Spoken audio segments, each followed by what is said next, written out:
Call this meeting. Please call the roll. Yes, sir. Ms. Cordova? Here. Mr. Davis? Here. Mr. Lopez? Here. Mr. Merrick? Here. Ms. Parker? Here. Mr. Rackler? Here. Mr. Robinson is absent. Mr. Self Here. and Mayor Miller. Here. Welcome everyone. I'd ask that you please rise, and Councilman Barrett is going to lead us in our invocation, and Councilman Rattler is going to lead us in the pledges. Our Heavenly Father, we come before you tonight, thanking you so much for all the many blessings that you allow each of us to enjoy here on this earth. Lord, we just thank you for the most important blessing of your Son, his willingness to come to this earth and be our Savior.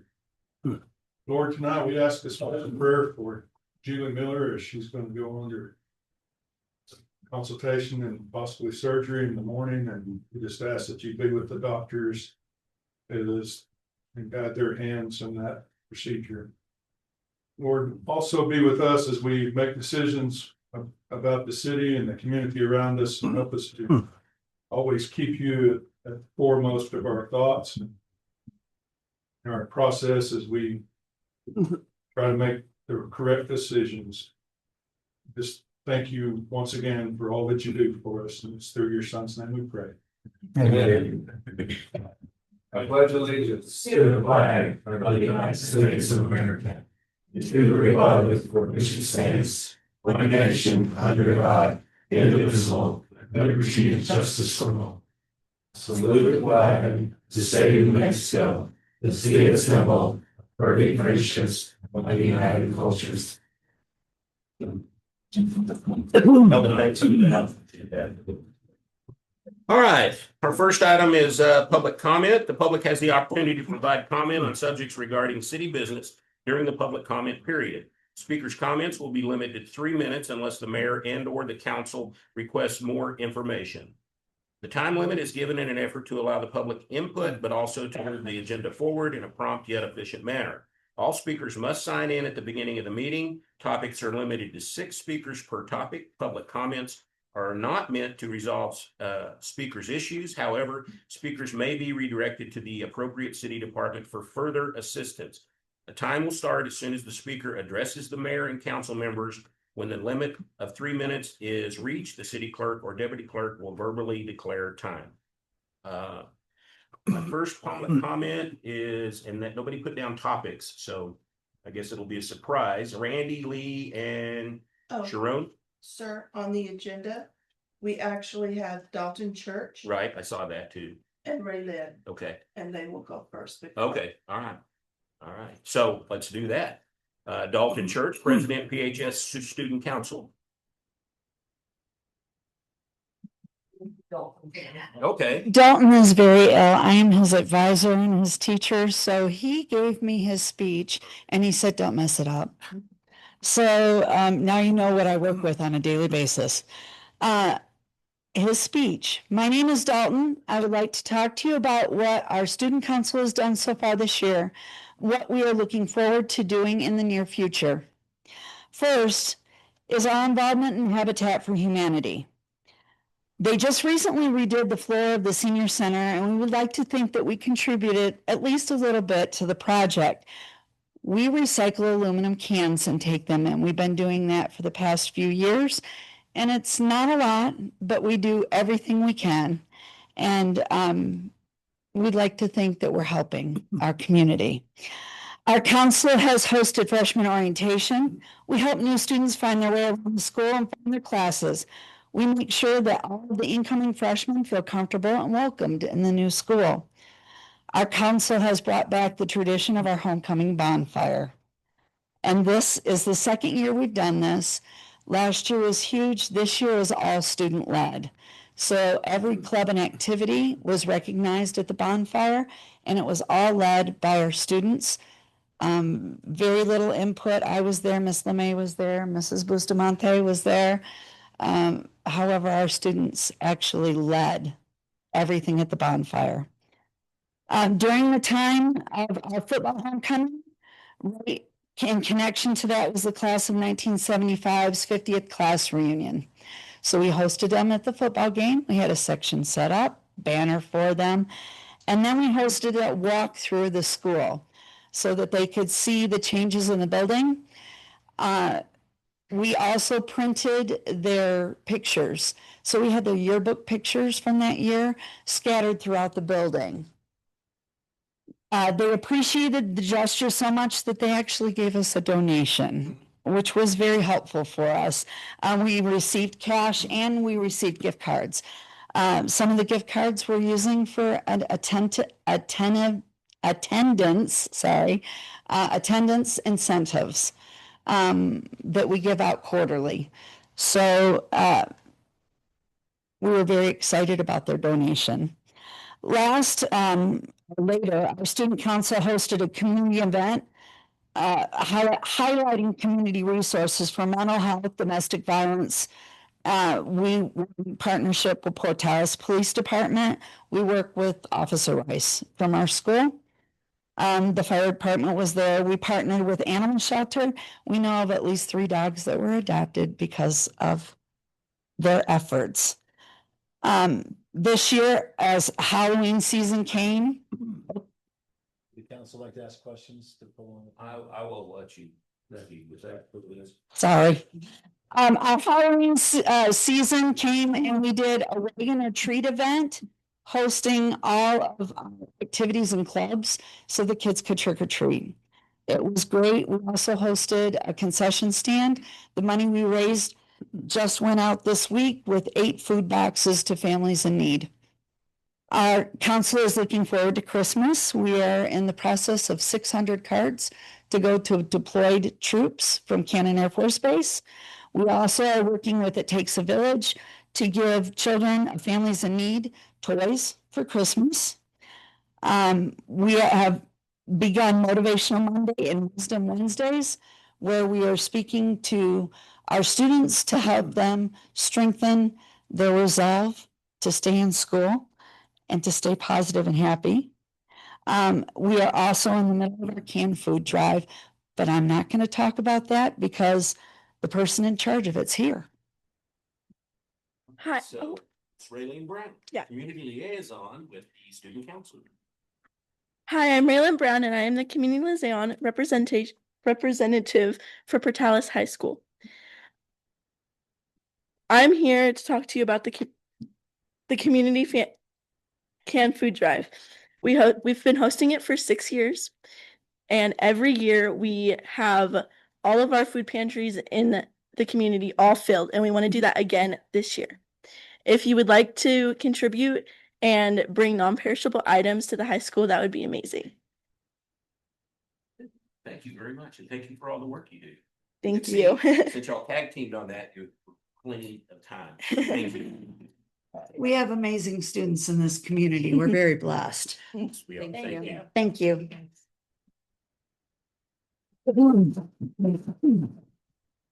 Okay, now I'll move to my list. Randy Lee and Sharon. Hey, that's all right. My name is Randy, and you guys have probably been bombarded with everything that I've been yelled at.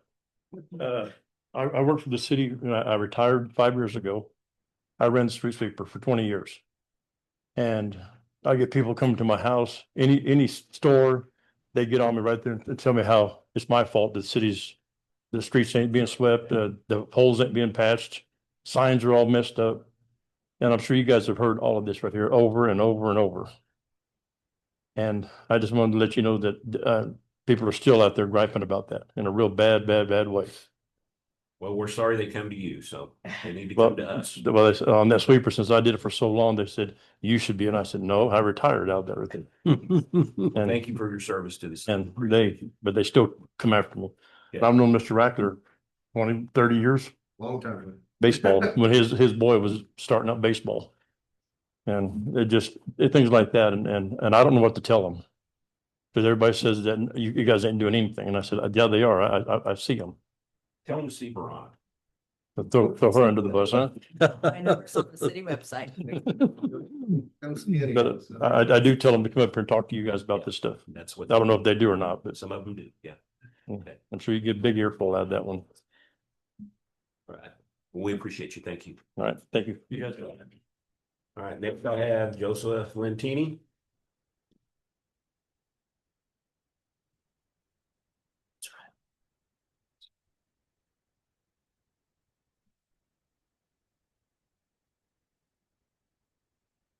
First of all, congratulations to all the newly elected officials. This is Joe Lentini, South Avenue A. Again, we need new poles and new light fixtures on the streets of Port Alice. We can't see, and there's going to be accidents and bad ones, and I will be in it. Would you have a police car come into the Walmart and farmers market parking lots every once in a while to check for handicap stickers and everything? It seems like every time I go in there, I can't get a spot. And the doors of the cities, this city, especially this one, you should have a button so that us handicap could come in and not have a problem. You know, it's rough opening up that when I gotta have a walker. Right now, I'm lucky I have my son again. Okay, on Abilene and Fifth Street, there's a stop sign and the leaves came down. Those leaves have to be cut, the branch has to be cut. So we could at least, I could at least not go through it again. I'm tired of go through stop signs. The city council should be giving us 3 minutes after we talk to answer the questions we give you, like in Florida and New York. Okay, well, I don't know if I'm gonna be able to make it for a little while, because I gotta go back in the hospital for more surgery. I've been in there every month this year. This is the worst year of my life. So I just want to say happy holidays to everyone, and bless you all, and may you have a healthy and happy holiday season. And let's hope the new year starts off right for all of us. Bless you. Hope everything goes well for you. Yeah, Good luck. third surgery the year. Anthony, are you gonna speak? Okay.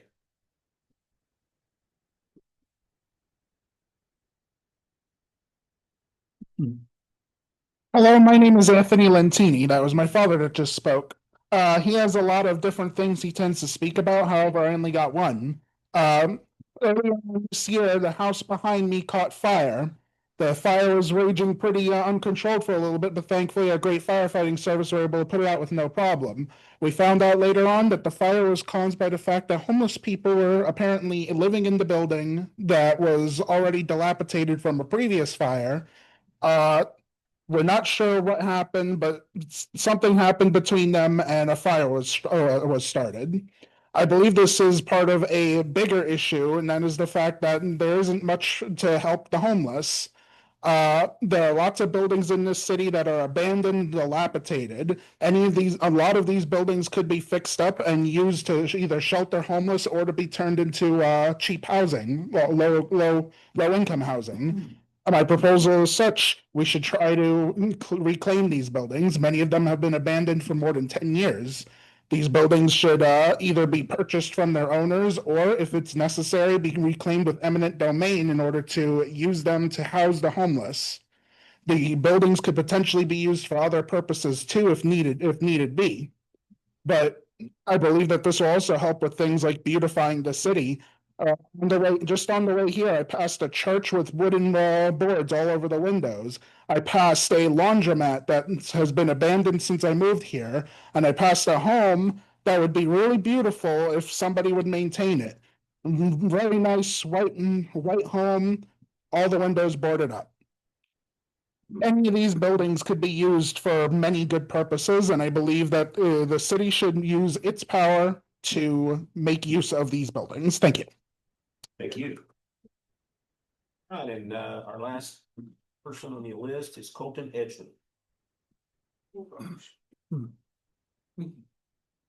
Hello, my name is Colton Edgel. I'm just doing this more or less to keep up with the campaign promise I made. I wanted to talk about Railroad Street. It's a street on the north side of town that is of particular horrible quality.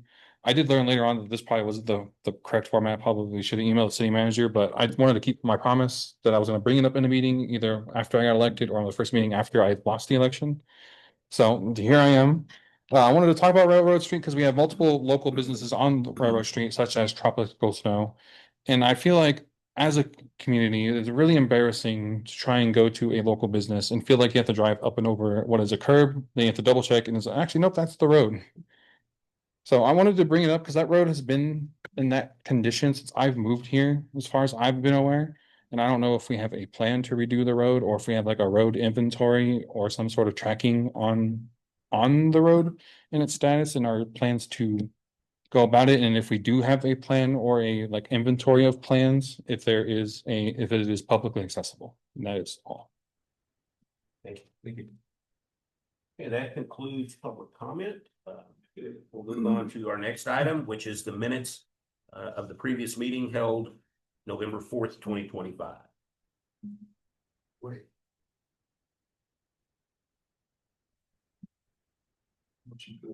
Second. Motion by Merrick, second by Ms. Parker. Is there any questions, comments? Seeing none, all those in favor signify by saying aye. Aye. Opposed, same sign, motion carries. Now go to presentation items. Our first presentation is Chief Kathy, Portales Fire Department Challenge Coins. Thank you, Mayor and Council. I have the privilege of highlighting two of our great staff this evening.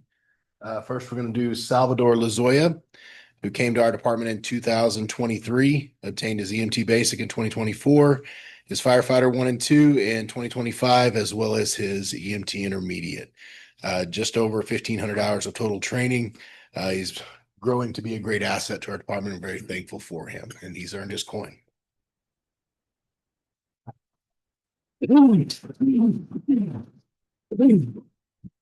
Firefighter Garcia may look a little familiar because it wasn't that long ago that he earned his regular challenge coin, but he has also earned his paramedic challenge coin. After 1,600 hours of clinical time, class time, internship, as well as national testing, he received his state license here recently and continues to do a great job. Thank you, Hector. Congratulations. Thanks for your service. Next is the presentation of the FY 2026 Q1 report submitted to the New Mexico DFA Local Government Division on October 30th, 2025. Ms. Rivera. Good evening, Council.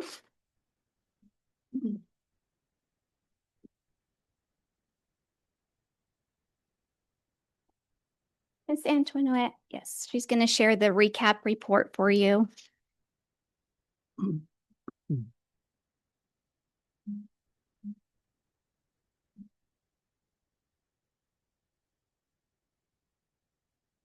There we go. Okay, so you have before you the financial quarterly report as submitted to New Mexico Department of Finance on the 30th of October.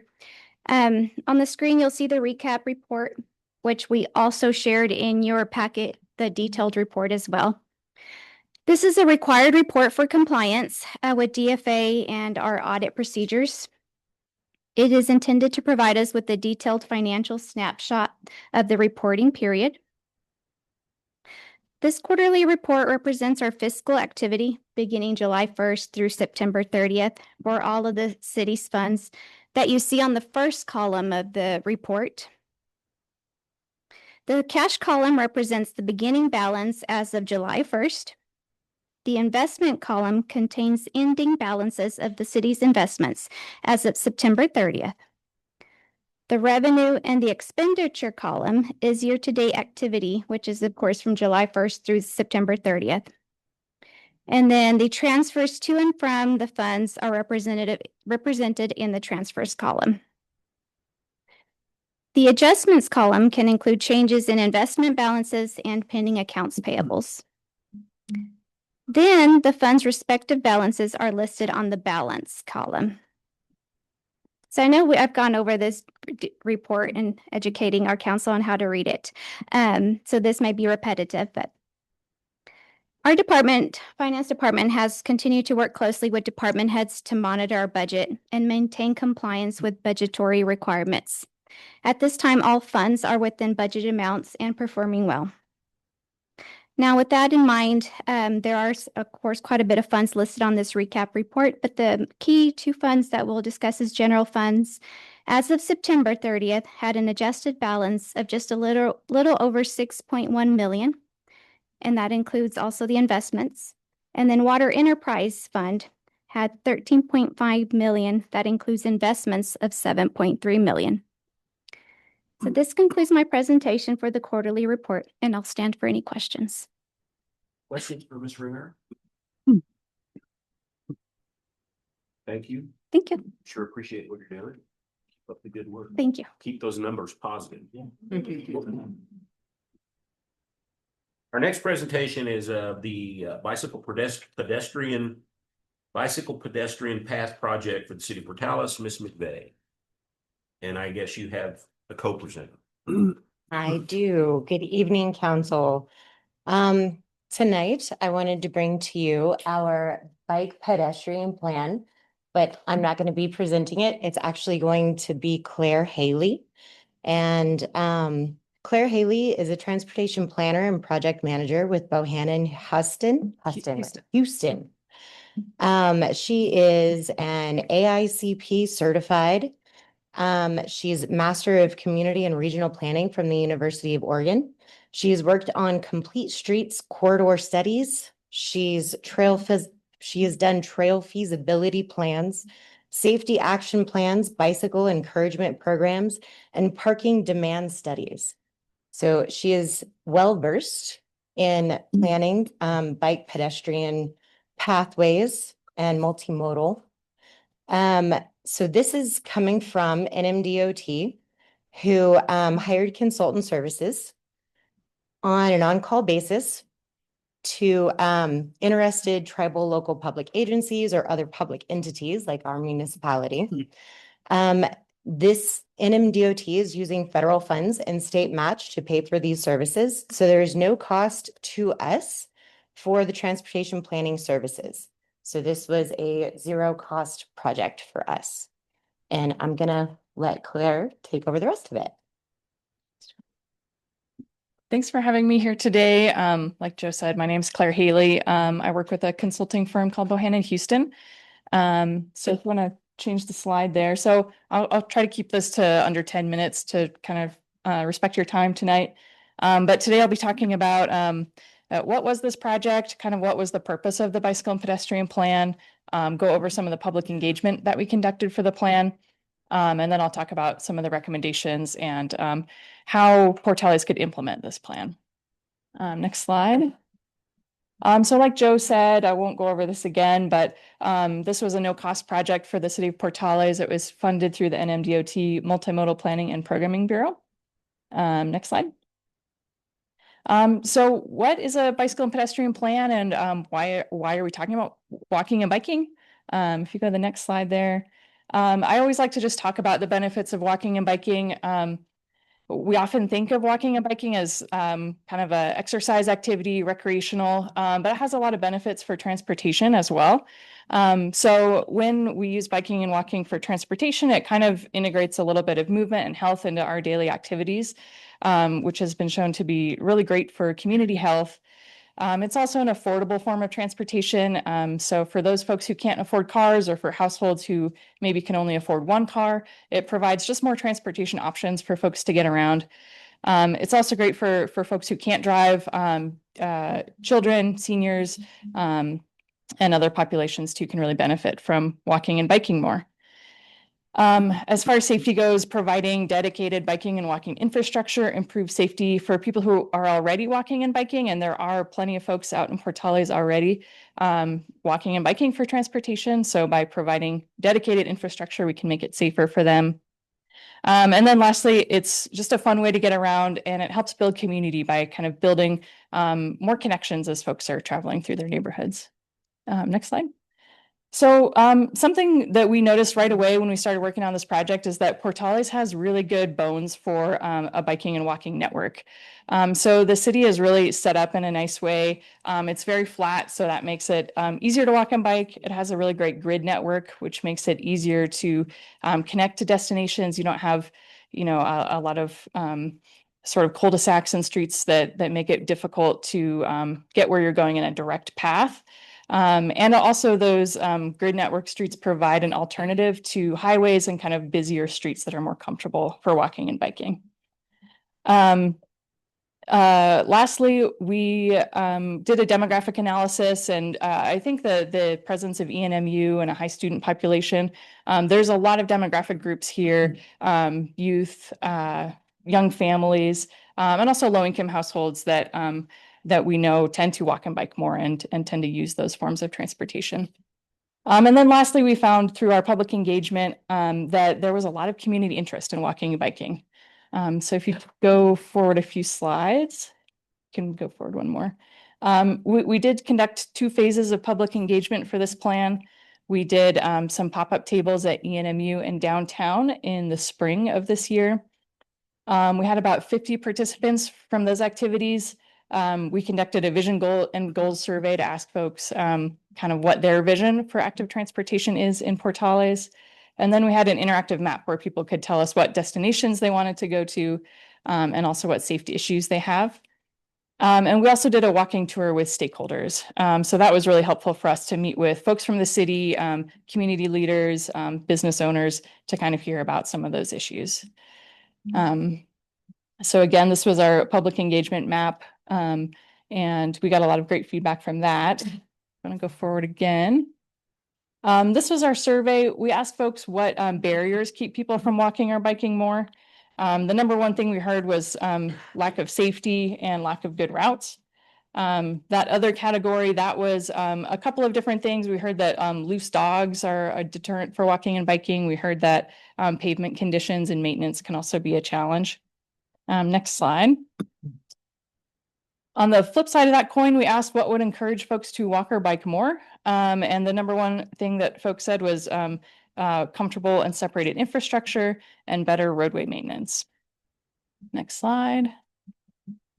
So for phase 2 of public engagement, we conducted a town hall where we asked participants to vote on priority projects and tell us kind of what where we should start with implementing this plan. We had about 30 participants. And again, we just heard a lot of positive feedback about walking and biking. And people were really excited about the idea of having better infrastructure. Next slide.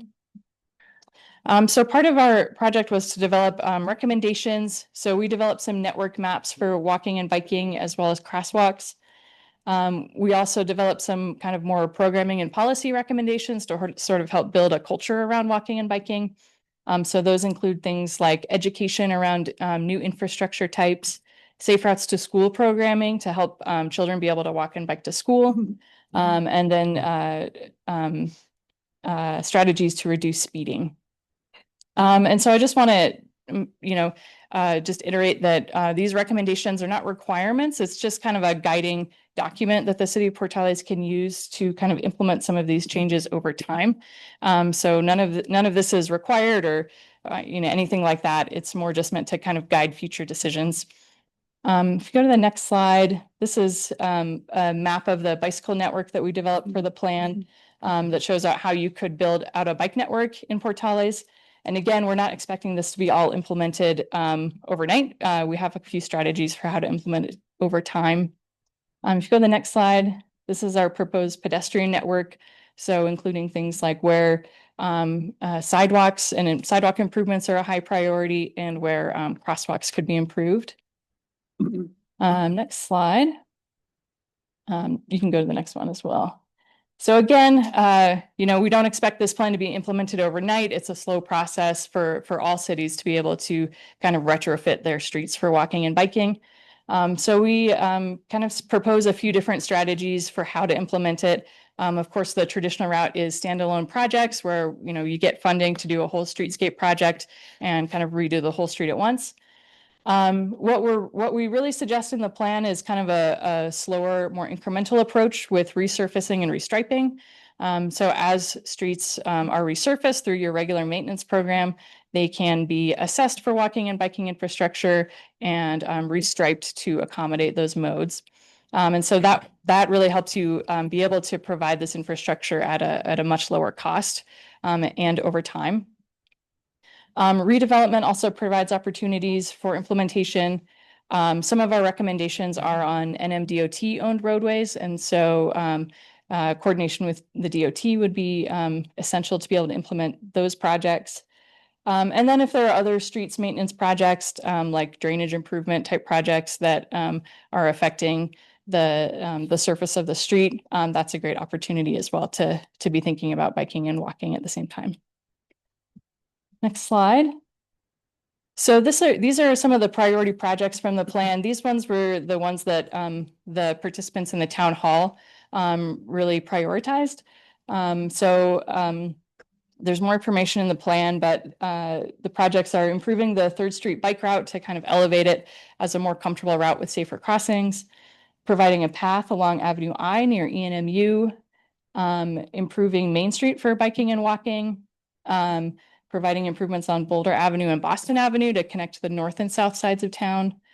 University Drive was also a high priority. And then there's a couple crossings. US 70 and University Drive was one that came up as one that needs to be improved for safety to connect both sides of ENMU. Next slide. So kind of our next steps, Joe McVeigh has been working on a resolution to present to you. We're hoping to get that in front of you on December 2nd, I believe, to adopt the bicycle and pedestrian plan. The plan should be in your packet, I believe. But if you have any questions or want to chat about anything, I've got my contact information up there. And I know Joe is always willing to talk about this as well. So thank you for your time. Okay. And we can stand for any questions. We're not asking for any action tonight. But this is kind of a multi-phase type of project. You know, this is the plan that would lead to future design and then future construction. And like Claire said, this will take time, but we appreciate your time and for listening to us. We take a lot of hours putting all of this together and a lot of care to make sure that we could do this correct. So. Does anybody have any questions for Claire or Joe? Okay. We may next meeting. Thank you. Okay, thank you. Thank you. Next presentation is the water use report. Chris Bradley and Brendan Chap. Yes, thank you, Mayor, City Council. My name is Chris Bradley. Oh, sorry. Can you hear me now? All right, we are here. And unfortunately, I'm not good at sign language. Graham, can you hear me? I can hear you. Okay. Yeah, we can hear you. All right, great.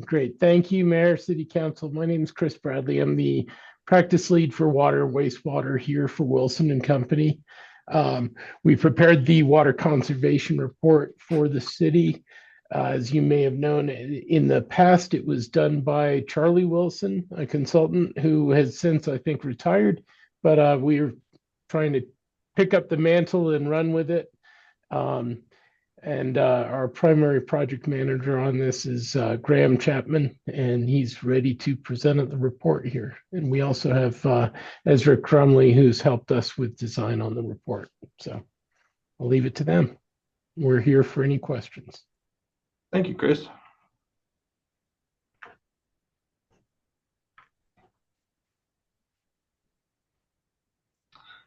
All right. Yes, again, thank you, Council, for letting us come and present tonight.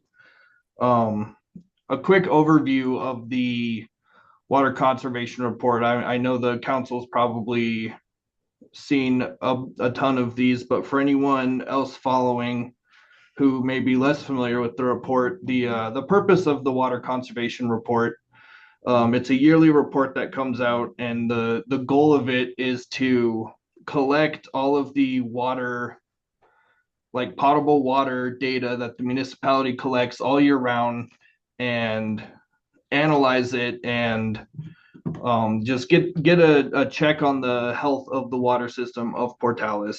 It tracks things like water loss and aquifer health, as well as uses Office of the State Engineer and AWWA calculators that they've published to get some data out of those. And that stuff is very helpful. And this report is helpful when it comes to obtaining funding for improvements, especially from places like the Water Trust Board. So that's kind of a brief overview of the report and why this report comes out every year.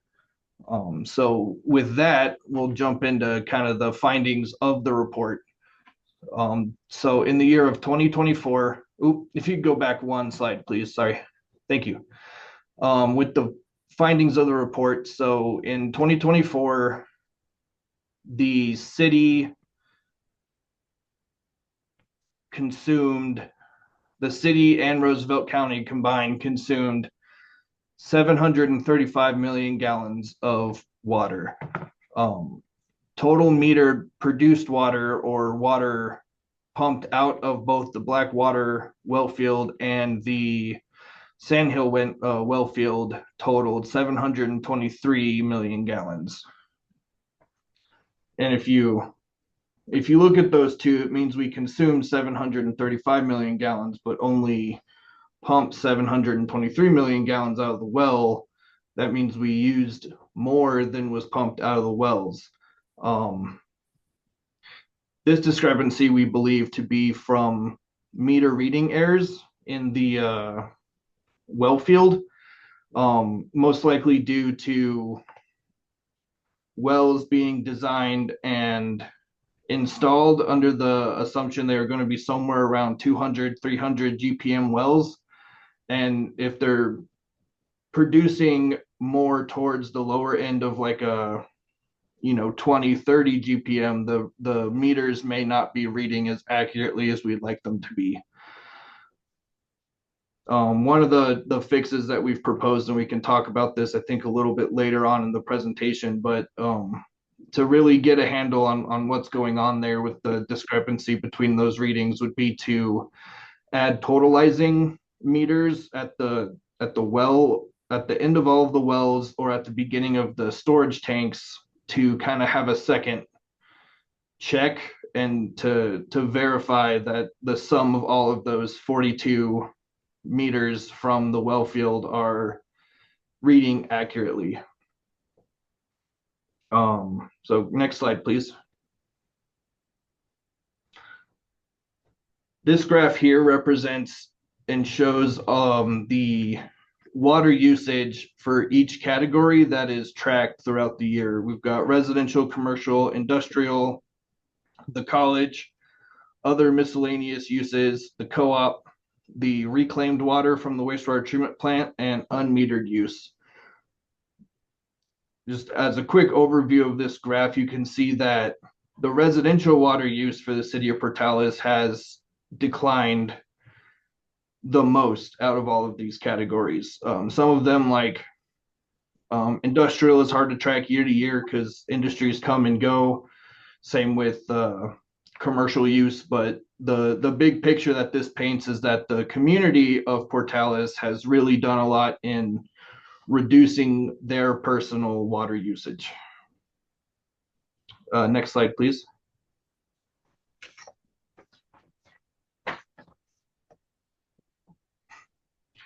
This shows the total gallons per capita per day, or the total amount of water used per person per day in the city of Portales. And you can see that this also paints a picture where the average person in Portales has, over the last handful of years, decreased their personal amount of water used, with 2024 being the lowest average per person water use. The average water use in the state of New Mexico as a whole is 77.3 gallons per capita per day, And in 2024, Portales was at 68.5 gallons per capita per day. Next slide, please. Kind of breaking that down farther, you've got water used per person categorized by kind of residence that they live in. This is all broken out and is part of the New Mexico Office of State Engineer calculator that I kind of briefly touched on earlier in the beginning of the presentation.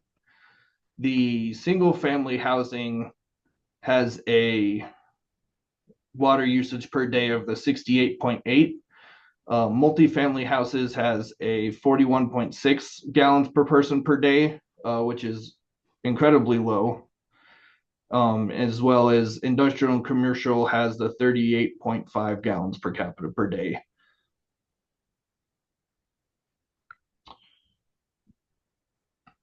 Next slide, please. Also part of the report is an analysis on how the aquifer is doing at the well fields. So this graph here shows the depth from ground level to the water level in the aquifer, and as it has changed throughout the years. Each line is its own well, and there in the report there are several of these graphs that show all 42 wells, but they all paint the same picture as this one does, and that is that the Blackwater well field, the water level in it is still decreasing. The per capita per day use of the residents is lowering, which is good.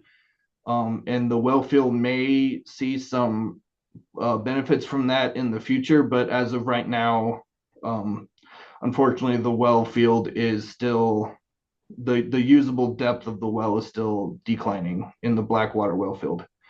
Next slide, please. Slightly different story on this one. This is for the Sandhill well field. And this is all 7 of those wells in one graph. Since around 2010 or a little after, when the city stopped using the Sandhill well field as one of the primary sources of water, and started using it more as a secondary source of water and relying more heavily on the Blackwater well field, you can see that some of the wells have regained, like let's see, well number 4 in here has recouped a little bit, but all of the wells have seemed to at least level out, and they're not decreasing as much. So with more conservation, the Blackwater well field may start to see a similar trend as this one does in the near future. Next slide, please. One of the biggest ways to help the well field health and to help with the water usage in Portales is to find other water supplies. The wastewater treatment plant does have a reclaim system in it. Unfortunately, in 2024, no reuse water was used, and that's due to some complications at the treatment plant. More information can be found on another report we wrote for that. But that would be a good source of water to kind of help offset water that is being taken out of the well field. There's also the Ute pipeline project that is underway. I'm not a part of that project specifically, so I'm not sure exactly when that's going to be done, but the last I heard it was going to be in 2032. Other than those 2 new sources of water that may be heavily used to offset water pulled out of the ground, just keeping up on repairing more of the water system, minimizing leaks, and expanding that wastewater treatment process into more reclaimed or a higher reclaimed level of water. Another way to find a little bit more water is to expand the well field and acquire some water rights in a similar manner as the Baker Farms purchase that expanded the Blackwater well field out to its current number of 42 wells. Next slide, please. Also part of this report is outlining conservation goals. Portales adopted and wrote a conservation plan in 2017. It was originally written in 2014, but updated in 2017, which outlined the goals that you see over to the right of the screen. A lot of these goals this year are unfortunately unverified, and that comes from the well field metering error that's showing a more water used than water produced. However, with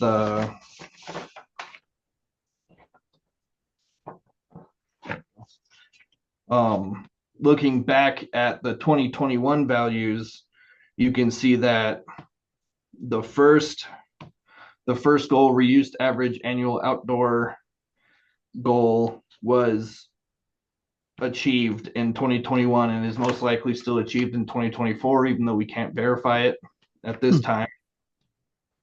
The second one was, there we go.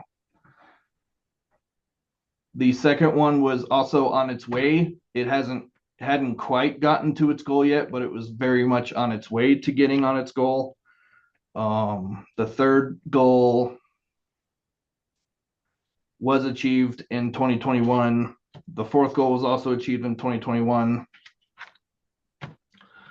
The fifth goal was also projected to get there close, but was not quite there yet. The sixth goal was met. The seventh goal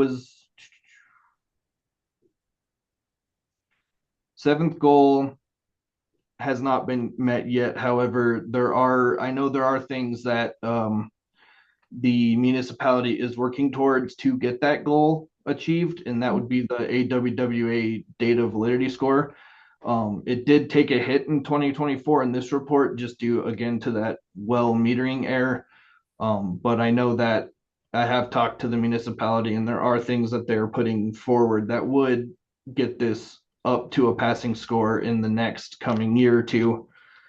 And then again, with the eighth goal, it was tracking to be getting closer to the goal, and it's getting there, but unfortunately we can't verify it again because of that well metering error.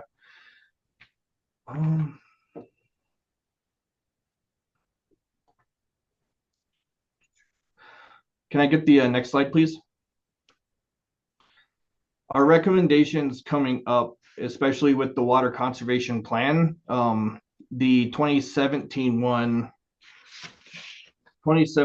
plan is coming to an end. We're past that we're past the planning portion, so we recommend coming up with another conservation plan with new goals that would terminate in 2029 and 2031 with some extra long-term goals for 2035.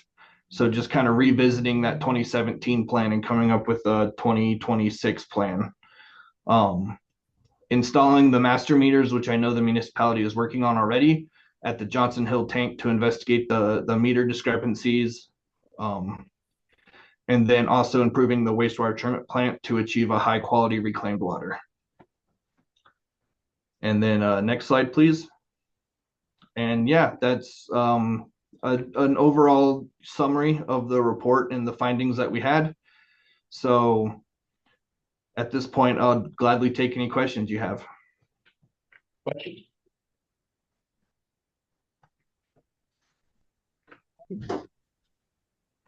It's a lot, but I don't think there's any shocks. And I mean, it's all things we're working. Right.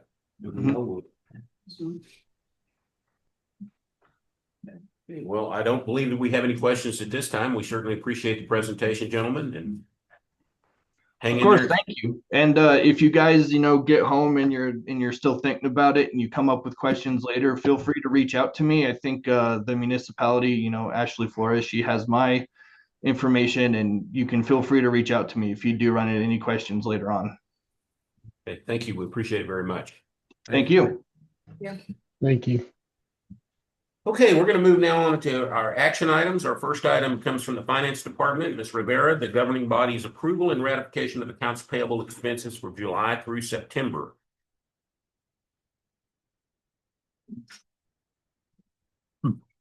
Okay. So included here in your agenda packet are the July, August, and September check reports. Lengthy documents. These reports were presented to and reviewed by the Finance Committee at the November 7th meeting and were unanimously approved to present to Council. These payments were made in accordance with our financial policies and procedures to ensure timely settlement of these obligations. I am seeking your approval and ratification of the accounts payable for checks that have been processed. Stand for any questions. Questions? These were reviewed by finance. There was a few questions there, but we were able to get those answered.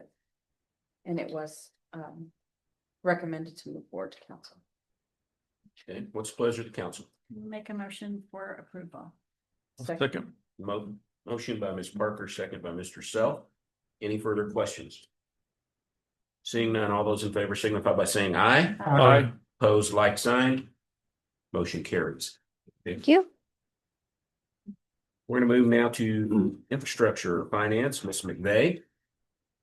Are you going to do this I'll one? present Okay. this one. And that's the governing body's approval of the mayor or mayor pro tem signature for a cooperative project agreement construction for South Avenue K. Council, we are seeking approval for the mayor or mayor pro tem signature to submit to New Mexico DOT this agreement. This total project is $585,206, which consists of a federal share funding of $500,000 and local share is $85,206.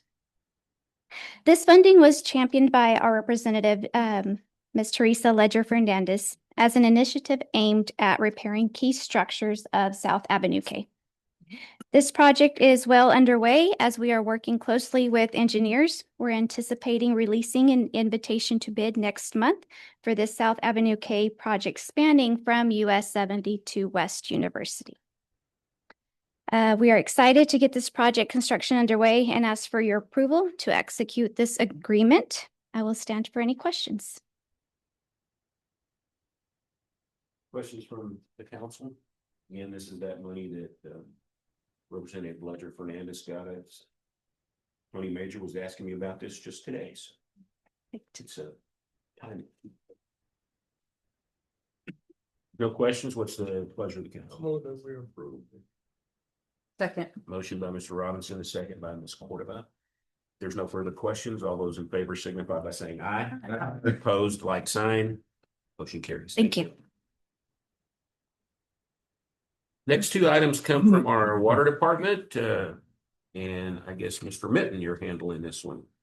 The first one is the governing body's approval of Navitas Global and their industrial commercial water application. Thank you, Mr. Mayor, Council.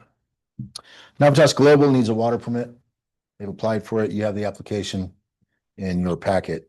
The application went forward and was approved by the Public Works Committee, and was recommended to present to the City Council for a vote to accept and approve the water permit. Initial water draw estimate was plus or minus 3 million gallons a month for a couple of months to get up and running. Then the sustained average peak was initially recorded as about 100,000 gallons per month until they worked the bugs out.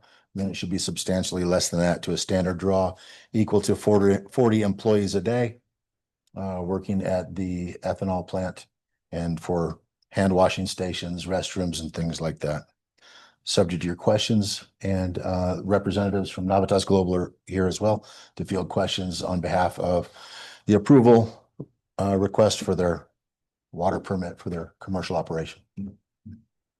Questions? At what point do you feel like it will drop below the 100,000 gallons per month? Mr. Zaidman is here, but I did have a conversation with him this week. His initial estimate, unless he has additional information, was about 6 months. Mr. Zaidman, is that? Yeah, we'll probably exceed the expectations of Douglas, but we want to build in like a little bit of a cushion to make sure that we meet those goals, but we're preparing everything to run such a way that, hopefully we're not going to need even that much.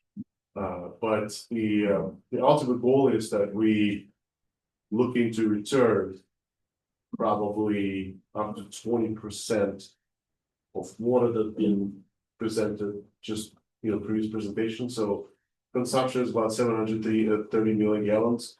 We could potentially return about 20% of that back to the sea. The wastewater treatment plant. Hopefully, we can make the arrangements to have that buttoned down, and that water can go back to the city.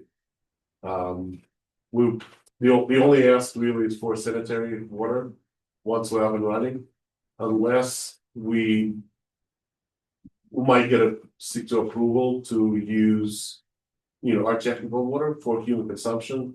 If we present to USDA that it's clean enough and they'll say yes, then basically we don't draw water at all. We only be water positive. So that's how it's going. Unfortunately, I realize that the water is a key, but we've got to start up, and once we start up, a couple of months, it's going to be smooth sailing after that. Thank you. After we talked about this at Public Works, and then this report came out that we just went through. So I was doing some math, and maybe I'm doing the math wrong, but it looks to me like an average monthly amount for industrial is about 1,200 gallons. And you're saying you're gonna get down to 150,000? That doesn't seem like that's in line with what other industrial users are using. We're going to get a lot less. It's again, we looked at a certain cushion during the startup. It's only purely the startup period. But then, as I said, our ultimate goal is not to have any draw at all of any water, where we probably right after the startup we get to standard 44 employees type of let's say a couple thousand gallons a month, 3,000 gallons most likely. But again, during the startup period, we kind of have to put those numbers in just to make sure that we have some ability. Question. Go ahead. You have all your permits with the state for the wastewater, air quality, all of that? We're finishing them up right now. We work with the Solar Mill to have them approved. And we have actually discussion right now with the state agencies where they basically said if you're below to what was there before, they'll be able to grandfather in the permits that were issued back then. Well, I've done some research on converting away to ethanol, and one of the things that they say happens every now and then is that fermented tanks go bad, and you're not able to use that product. So what is your plan for getting rid of any of that? Yeah, absolutely. It's a great question. So our technology has 3 levels of precautions not to get on the fermentation level. So that we've got several stages of development where we catch that at a very small scale, at about 400 gallons. And we mitigate basically at that level. So nothing past 400 gallons. If we sense that 400 gallons is not working out, then that's being reintroduced to the system, but it doesn't get to 200,000.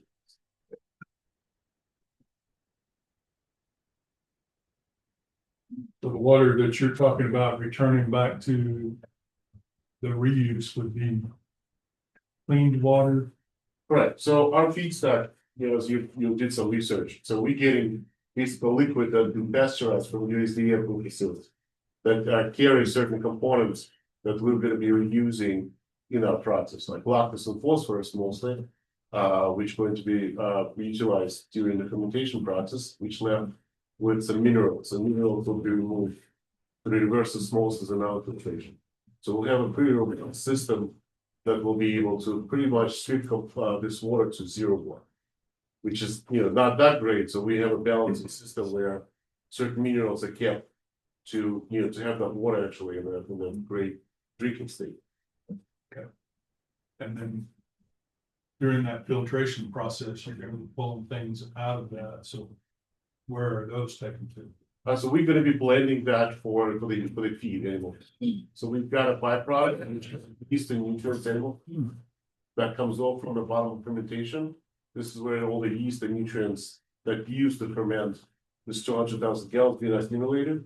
So we remove them with the centrifuge, and then once the salt's removed from the reverse osmosis, they all basically being lumped together, and it becomes like a liquid feed type. That's gonna go to all the local farms. Okay.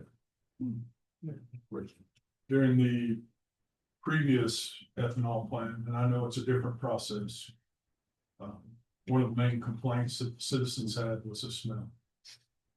And I looked this up also. I know at one point, whenever you came and gave your first initial presentation, you talked about it being more of a bakery or a bread type smell. How can we be assured that that's going to be the case? Or, I mean, is that normal, or is that? Are we going to be faced with the same smell that we had before with I think majority of the smell that city experienced was from the solids that being dumped on the open area, on the enclosed area, right? Just sludge, right? And because of the sludge, liquid sludge being open, especially during there's no coverage, sun. I mean, it's I can't imagine, to be honest, with this type of operation, it would smell. We've got a completely closed loop system. We've got nothing released outside. The feed is liquid being pumped and stored in the tanks. And the way we plan to move this product, the same tanker that brings us, permeate, basically holds out same liquid, a little higher concentration that goes in the farm. So we don't really have anything released to the outside, in other words. And again, DFA across the street, I mean, I've been here. I'm not here all the time, but all the time that I've been here so far, there's not much smell going out from there. I'm pretty sure that we're gonna be probably even better.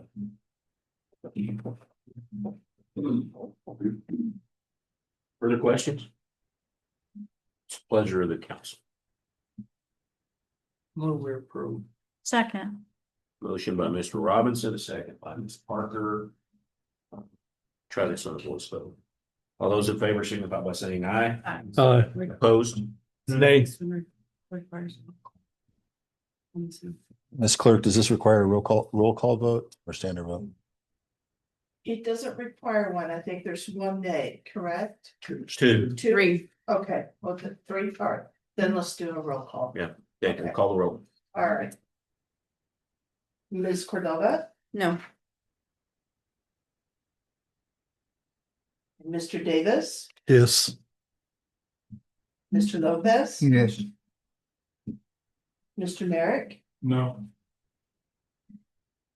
Ms. Parker, Yes. Mr. Rackler, Yes.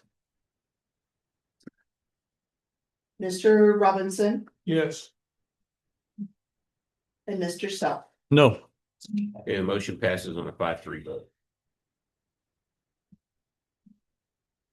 Next item is governing bodies consideration of government capital term rates funding for City of Portales water meter project.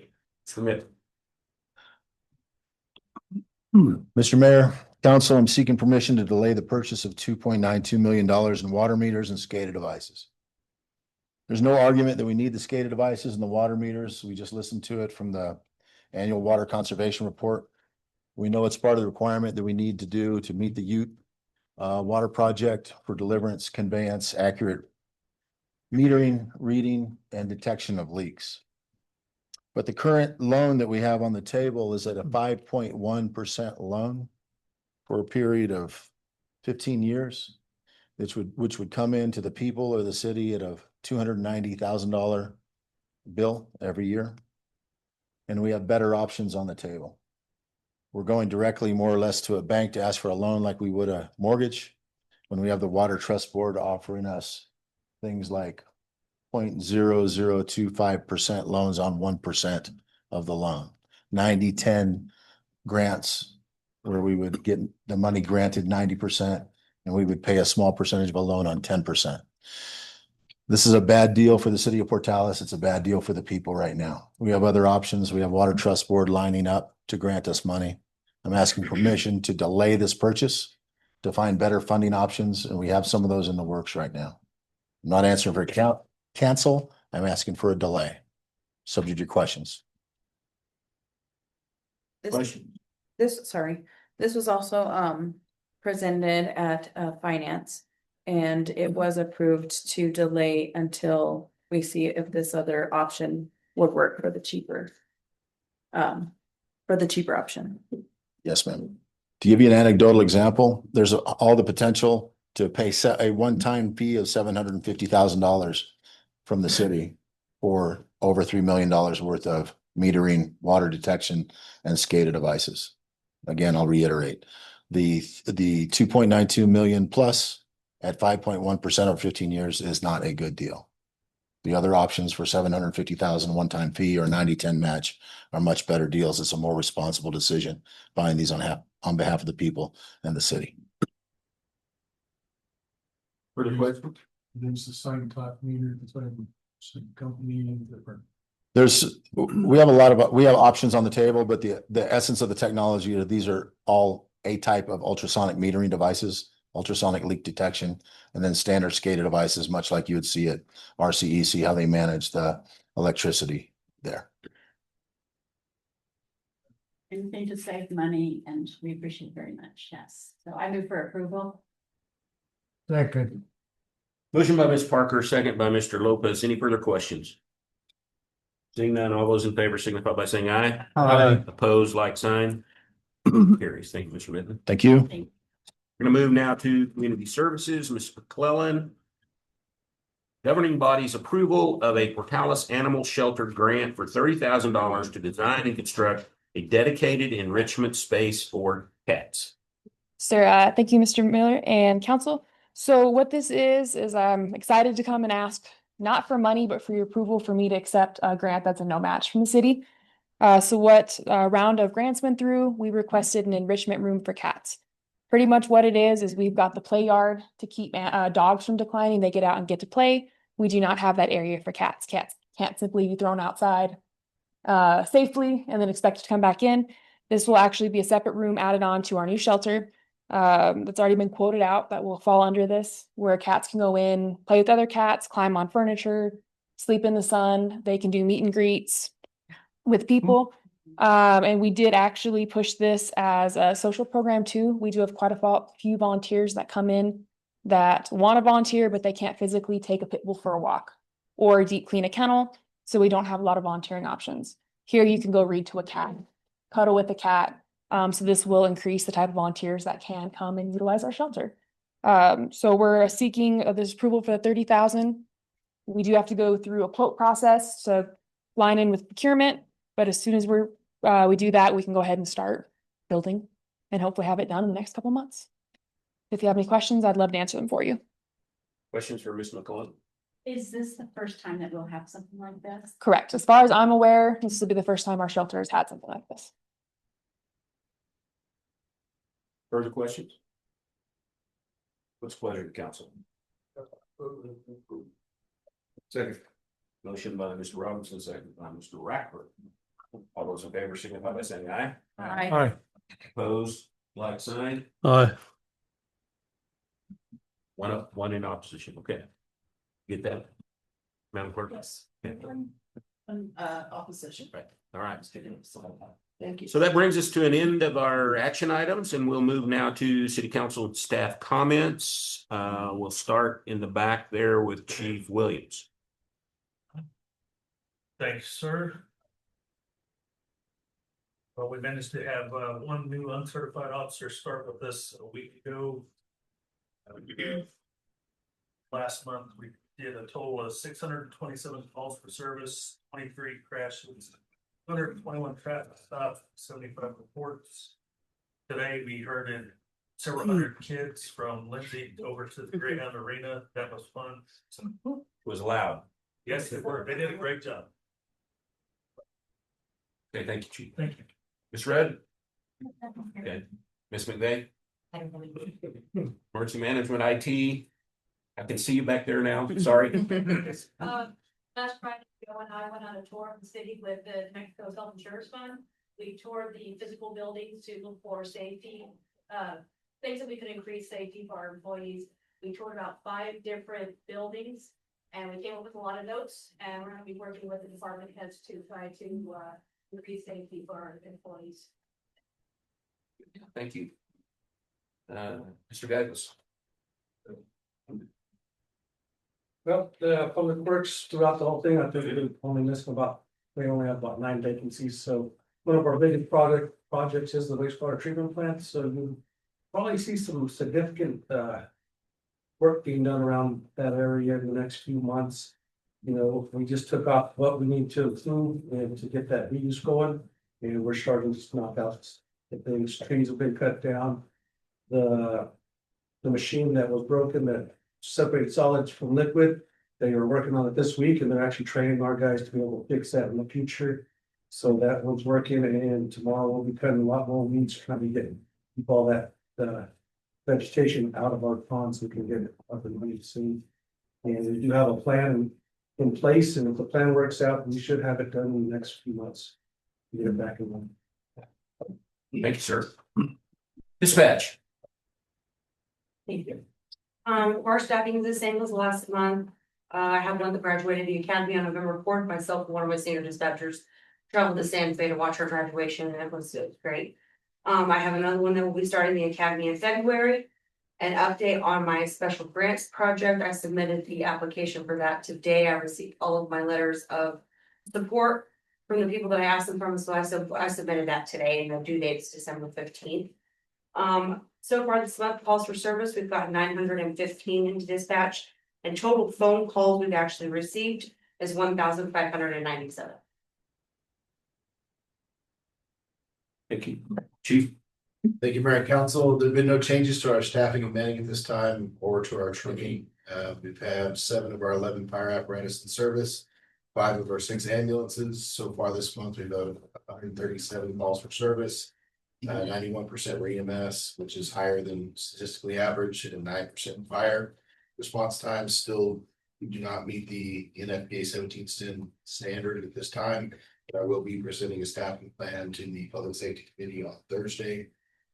Interesting enough, so far this month, our top 3 EMS calls for service for fall psychiatric problems and or vehicle accidents. Also, Antoinette, put that picture up. We later in December the 6th, we'll be having a junior firefighter challenge that's put out by P Shift at our station 1 and 301 South Avenue C for kids to come and do a mini physical agility and see what we do. And it'll be a good community outreach, and there will be prizes for the top times. Thank you. Maybe some of these guys should try that. What's that, sir? Maybe we should try that. You're welcome to. I did it once, so. Just one limit. Yeah. What's the age limit? What is the age limit, Chief Frank? Children. Some of us are bigger than others. So. That's hard. Ms. McClellan. I've noticed I've been demoted. I'm no longer a front row employee. Maybe that's a good thing. Just a quick update. So Port Enforcement, I asked for some numbers, to see what they've been up to in the last 2 weeks. They've tagged 39 properties. Of those 39 properties, they've gotten 21 of the properties into compliance. 18 are still in the process. They've cleaned up 2 alleyways, had 3 vehicles removed, 1 forced cleanup, and stopped 4 unpermitted constructions. I also have animal control to give you some numbers I shared. The first 9 months of 2025, they've taken 386 strays off the street. The huge number for an area our size. But the part of the good news is, as of Thursday, 1:30 p.m., we are doing our grand opening of our brand new animal shelter.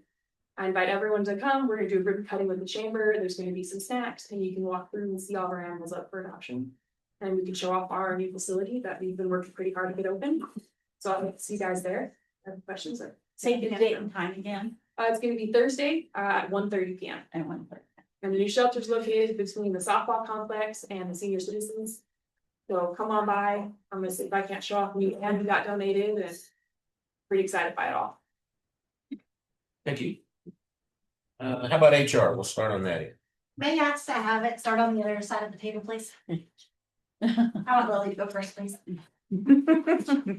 Okay, That's because we now have Charles Clark, her former HR executive assistant. He is now our deputy finance director. So you'll be seeing Charles. I know you saw him through the internship or program that we had this past summer, and then he took on the executive assistant role as HR.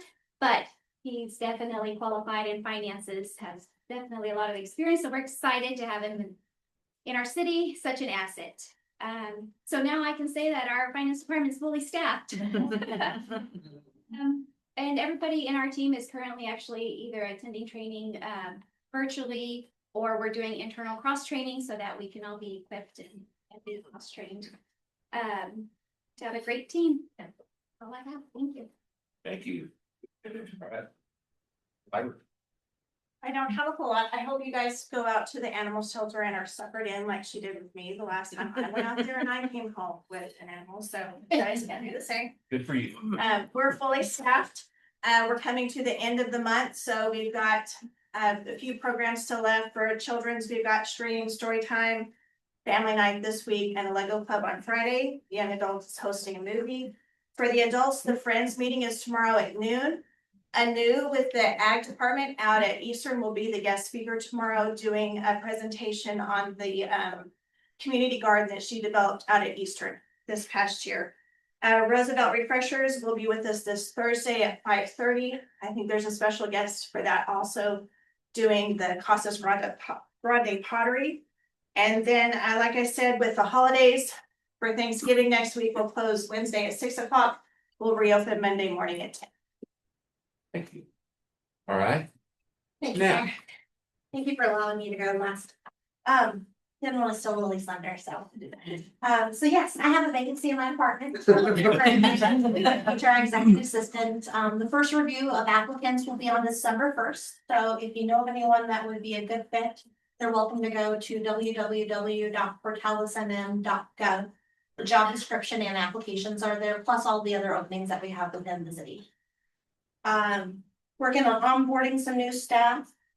So we're currently working on that, wrapping up our open enrollment that will complete on Thursday. So we'll be getting that all submitted.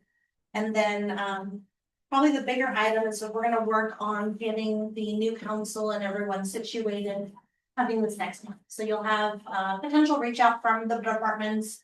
We're gonna do something a little different than we've done, and we're gonna progressively try getting things in place to better equip council coming on board. Also provide refreshers for current council that will be with us for the next year. So we're gonna be going over hopefully 3 to 5 critical items within the department so that everyone kind of has a better knowledge going forward. So we can just better equip our team to do the best we can in the new year. So I'll be making sure that we have all the correct contact information for everyone so that as you guys step into next month, you'll be having a reach out from the city to be able to do the onboarding and then also have an opportunity to talk to all the department heads. Thank you. Thank you. Public clerks. Sure. In support of what Jenna just said, we are looking forward to meeting our newly elected officers and talking with you and kind of helping to onboard you in whatever way that the clerks can and will. Because, you know, there are rules for everything, and God knows I love my rules, so I'm happy to give you loads of rules. So anyway, our numbers are staying in our staff. I am the coordinator of not only clerks, but PATS, our transit system, and municipal courts. So the numbers haven't changed, but we're hoping we can add a new member to our clerk's department. That way, that individual can help us manage and meet the need for our IPRA records. The IPRAs are increasing in numbers, and we're hoping to manage that better. So anyway, I will move on to the next person. The next person, Mr. Mitten. Thank you. It's been hit twice, but we are developing a training program for newly elected officials. We're looking forward to getting that out in front of folks, and we'll set appointments where the newly electeds can come in and spend quality time with the department heads. The department heads can convey 3 to 5 important things that are critical for people coming in to learn about what they do, so you can do what you are going to do a little better, a little faster. We're planning a swearing in ceremony before the first city council meeting of the year. So we will plan and seek approval for that swearing in ceremony. That'll be upcoming pretty soon, and we'll give you the laydown on how we think that's going to look. There was an unfortunate incident at the senior center this past week. I received a request to put a defibrillator in the senior center as soon as possible. I'm going to work with Chief Kathy and others to see about how we can go about that and what the laws, rules, regulations, etc. are for public defibrillators, and put it in possibly that facility and others, as long as that's tentative at our level. The PATS program that Ms. Swopes just referred to for Dallas Area Transit System, we just signed an annual renewal for that contract, so that's still going forward for the next 12 months. And then kind of a fun fact, I was hit up by my spouse's, my wife's, I think her nail person or hair person, but the hair person said, why do we pay $100,000 a year for the jet out there? We could be using $100,000 for something else, which I had no idea. So we looked into the jet. For those of you who know, you know, but we don't pay $100,000 a year for the jet. We don't pay anything. The jet is borrowed from the Department of the Air Force Museum. It's on loan to us at no cost, but we do pay about $100 a month for total loss insurance. The total value of the jet is $36,000, and if something were to happen, like a truck slams into it or whatever, we're covered for the total loss of that museum piece, and we pay about $100 a month. So if you ever hear anybody say we pay $100,000 for the year for the jet, we don't. We don't pay anything. We just pay a little bit to make sure we don't lose it. It belongs to the museum. So, did you questions? Thank you. Thank you. All right, let's go to council. I'll start with Mr. Davis. Okay. Hello. Mr. Stowe. Nothing tonight, thank you. Mr. Robinson. Go to the other end, Mr. Rack. I brought it up with Mr. Mitt before the meeting, but there is an EPCOG meeting on the 16th of December, but unfortunately it's the same day we have a meeting. So hopefully somebody from the city can attend that and maybe get the information to us. I was kind of making plans to go and realized it was the same day as the meeting, so. But even forward that information on to him and Joe and see if we can get somebody there. Thank you. No, thank you. Okay, Mr. Merrick. Just want to say congratulations to all the newly elected council members, and look forward to working with all of you in the future. I will probably be requesting an item to be put on the December 2nd agenda. I was approached by a gentleman that's been working on changing some legislation for base housing and some deficiencies that he's found there, and he's seeking some changes through some senators and Department of Defense, and he's going to bring some information. Would like to do a presentation on that, so I'll probably be submitting that sometime in the near future. And then other than that, good job, everybody. Appreciate all the work that y'all do. So I would first like to say thank you to JP Stone for the community event that they put on for Ron Jackson, our former mayor. It was a really well attended event. A lot of bank staff It was really appreciated that we focused on the downtown area for the upcoming parade that we're gonna have with the light parade and Little Miss Merry Christmas. Next council meeting, I will be out of town, so I will request a Zoom link if possible. And if possible, I will attend. And then the way the reports and the updates are coming out, I really appreciate that. It's really great information that we don't have to seek. So thank you for that. Well, I also would like to congratulate all the newly electeds and point out that mark your calendars for January 13th and 14th. That is the New Mexico Municipal League newly elected orientation. And if you can stay another day, the Municipal Officers Leadership Institute will begin on the afternoon of the 14th and the 15th. So 13th through the 15th, it's really good information. And I highly recommend if you could make that you put that on your calendar. Look forward to everybody being at the grand opening of the animal shelter. I think that's we haven't had our own animal shelter in quite some time, so I think it's a significant accomplishment, and I look forward to that. So with that, we will now go into executive session. I need a motion to go into executive session to discuss matters as provided for under New Mexico statutes, section 10-15-1, paragraph H, number 7, meeting subject to the attorney-client privilege. Second. Motion by Mr. Merrick, a second by Ms. Parker. Ms. Slopes, will you call a roll, please? Yes, sir. Ms. Cordova? Yes. Mr. Davis? Yes. Mr. Lopez? Yes. Mr. Merrick? Yes. Ms. Parker? Yes. Mr. Rackler? Yes. Mr. Robinson? Yes. And Mr. South? Yes. Okay. Okay.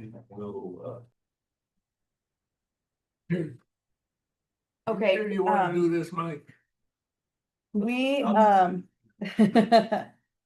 okay, so now we need action to come out of executive session. So moved. Second. We have a motion by Ms. Parker and a second by Mr. Lopez. All in favor? Aye.